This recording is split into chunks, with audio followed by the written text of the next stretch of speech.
আমরা আল্লাহর কাছে শুকরিয়া করি তারেক রহমানের নেতৃত্বে একটি সফল গণ অভ্যুত্থানের মধ্য দিয়ে এদেশের ছাত্র জনতার জীবনদানের মধ্য দিয়ে রাজনৈতিক নেতাকর্মীদের জীবনদানের মধ্য দিয়ে আমরা স্বৈরাচার শেখ হাসিনার পতন ঘটাতে সক্ষম হয়েছি।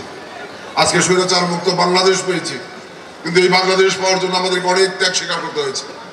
আমাদের সাবেক এমপি ইলিয়াস আলী, ঢাকা সিটি কর্পোরেশনের সাবেক কমিশনার চৌধুরী আলম সহ আমাদের 4,500 নেতাকর্মী হত্যা, গুম, খুনের শিকার হয়েছে। আমাদের 38 লক্ষ নেতাকর্মীর বিরুদ্ধে মিথ্যে গাইবে মামলা দেওয়া হয়েছে।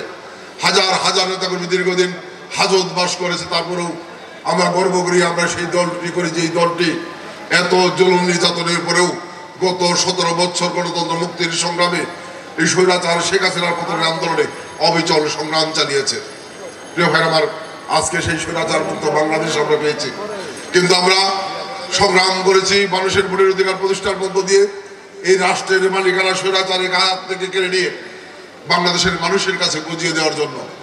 এই রাষ্ট্রের মালিক বাংলাদেশের জনগণ, আমরা সেই বাংলাদেশের রাষ্ট্রের মালিকানা বাংলাদেশের জনগণের কাছে ফিরিয়ে দেওয়ার জন্য একটি অবাধ সুষ্ঠু নিরপেক্ষ নির্বাচনের জন্য অধীর আগ্রহে অপেক্ষা করছি।